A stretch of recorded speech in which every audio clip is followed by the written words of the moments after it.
Hola, mi nombre es Mari Gladys Cabrera Hernández. Estoy estudiando la carrera de Derecho en la Universidad Técnica Particular de Loja. Por hoy vamos a tratar sobre la sociología básica del derecho ecuatoriano. A continuación vamos a hacer una explicación teórica sobre otras leyes que marginan a las mayorías de la construcción social del sentido histórico del país. La pregunta es, ¿qué significaron la reforma agraria y la seguridad social para el Ecuador? Hay que tomar en cuenta que la historia de las leyes de seguridad social como la reforma agraria en nuestro país desde el punto de vista legislativo constituyeron los hitos más importantes para la inclusión que visibilizaría sectores de la población que no tenían presencia para la sociedad, peor aún para el Estado. Inclusiones que se dieron ya sea por luchas sociales como para mejorar la situación económica, social, trabajo y de salud. Y en esos momentos aparece el derecho ecuatoriano para regular, formular, decretar y crear leyes que beneficien y protejan a la mayoría de la construcción social y así evitar confrontaciones sociales. Sin embargo, algunas de estas leyes favorecieron más a las clases dominantes a costa de los que menos tienen, pero aún así se vieron grandes cambios.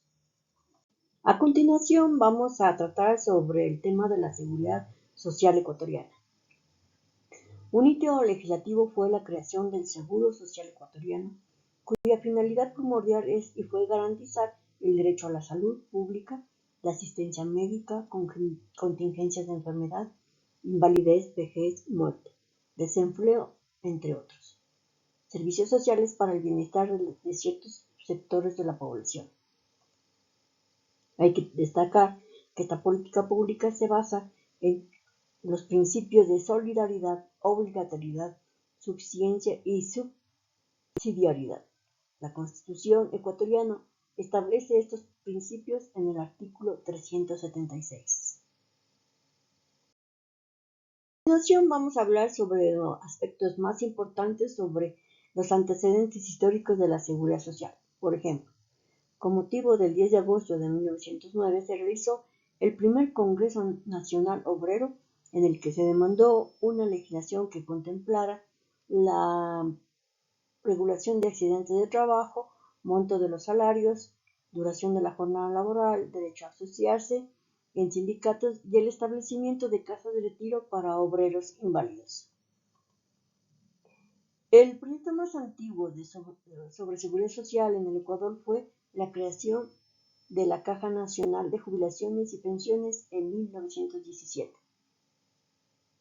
La Revolución Juliana institucionalizó la cuestión social como política de Estado.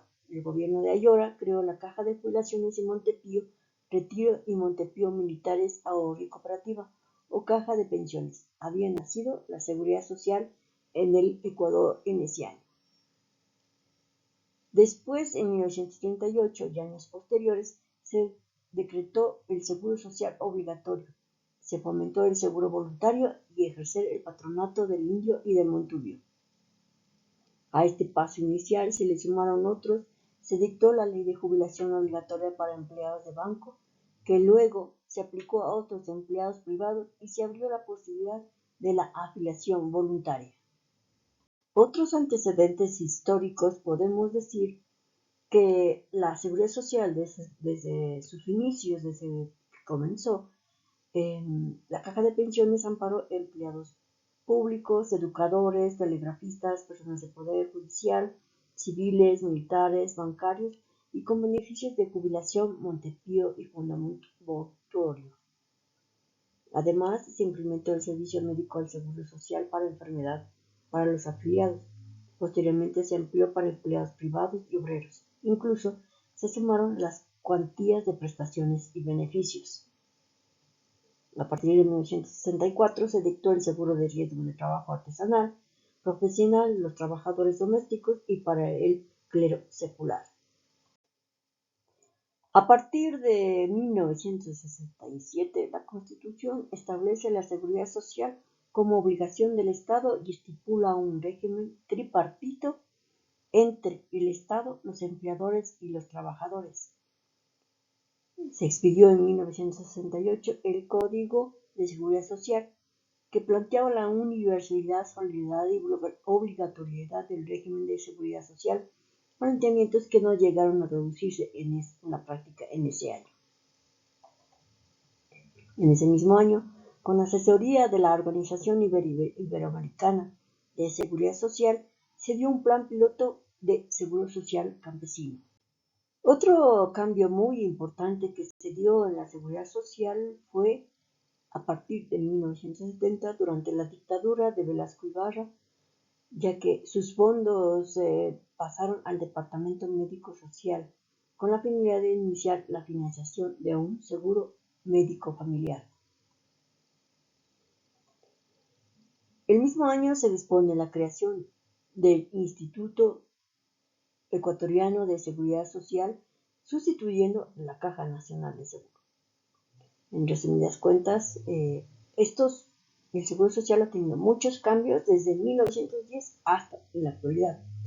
Por ejemplo, últimamente, se crea el Sistema Nacional de Inclusión y Equidad Social para acoger a los sectores con discapacidad, un seguro de desempleo, incluso la seguridad se abre al trabajo autónomo, artistas, actores de la economía popular e informales y el seguro para amas de casa.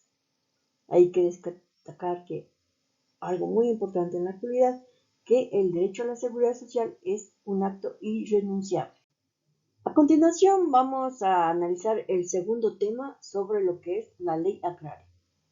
En cuanto a las leyes de la reforma agraria que se realizaron en Ecuador, fueron medidas económicas, políticas, sociales que se reflejaron en decretos ejecutivos para la distribución de la tierra. Esto provocó una profunda transformación de la realidad del campo.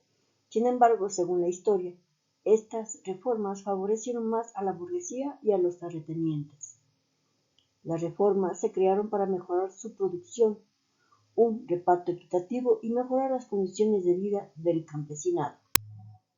Según la historia, los cambios comienzan en los años 60 por la participación del movimiento campesino indígena y la influencia de la reforma agraria implementada por la Revolución Cubana.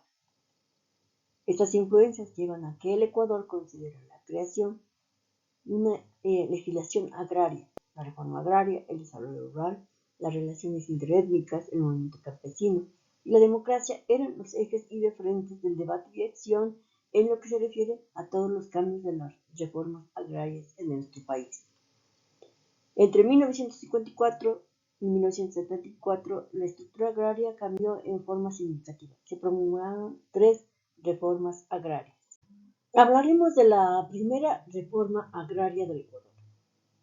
Esta se inicia con la promulgación de la primera ley de 1964 y se extiende hasta fines de la década de los años 70. Se caracterizó por una fuerte intervención del Estado en la liquidación de formas precapitalistas de producción. Esta reforma fue proporcionar a los campesinos, empresarios y agrícolas asistencia técnica, social y educativa. La Ley de Reforma Agraria y Colonización de 1964 realizó cambios en la distribución y utilización de la tierra y propuso, entre otras cosas, emprender un programa de modernización de la administración pública del sector agropecuario, la inversión de capitales en la explotación de la tierra, promover la formación de cooperativas y otras organizaciones para mejorar la utilización de la tierra y su producción con asistencia técnica del Estado, adjudicar la totalidad de las tierras en propiedad del IERAC y de otras entidades a favor de los campesinos pobres, dotándoles de unidades a cada uno de ellos. También fue el abaratamiento de la maquinaria agrícola, herramientas, abonos, fungicidas, insecticidas, pesticidas que fomenten al desarrollo agropecuario. A pesar de estos objetivos, la reforma agraria fue limitada y concedió un amplio margen de beneficios a los sectores terratenientes. En cuanto a la segunda reforma agraria, esta se dio en 1970 durante el gobierno de Velasco Ibarra. La reforma agraria decretó la abolición del trabajo precario en la agricultura y se dio el decreto conocido como 1001. La amenaza que el Estado promueve hacia los terratenientes desencadenó un obligatorio proceso de modernización del trabajo agrario para ponerse a salvo de la expropiación de sus tierras. Estas medidas contribuyeron a que el movimiento campesino costeño, que tenía un conflicto en ese entonces con los terratenientes, obtuviese el respaldo estatal, estableciendo un movimiento indígena de carácter nacional que presionará por una demanda de la abolición del guasipumbo, forma de trabajo agrícola precario. Los principales logros de la reforma agraria fueron la eliminación del latifundio, la colonización agraria, regulación de la tenencia de la tierra, parcelación de las haciendas del Estado y su adjudicación a los campesinos precaristas, la integración del minifundio, la eliminación del guasipungo y la contratación para el trabajo agrícola. Luego se incorporó los créditos agropecuarios, la educación y la tecnología agropecuaria, entre otros. Luego, para regular y formular, dirigir y llevar a cabo programas de reforma agraria, se creó, mediante decreto de Estado, el Instituto de Reforma Agraria y Colonización, IERAC. Por último, tenemos la tercera reforma agraria. Se inició con la promulgación de la Ley del Fomento y Desarrollo Agropecuario en 1979 y se caracteriza por el retiro de la intervención estatal e impulsa medidas de compensación y subsidios, cuyo lema principal de esta reforma agraria fue «La tierra es para quien la trabaje». Esta tercera reforma es considerada como el término del proceso reformista, la reasignación de roles del Estado en el proceso de modernización y constitución de nuevos elementos sociales articuladas para una agricultura moderna, incluyente de la diversidad y pluriculturalidad, respetando la identidad local.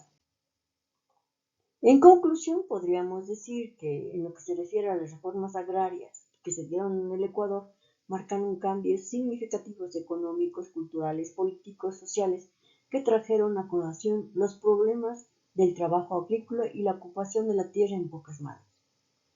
Este proceso evolutivo de la agricultura conllevó a visibilizar sectores de la población en situaciones de trabajo precario.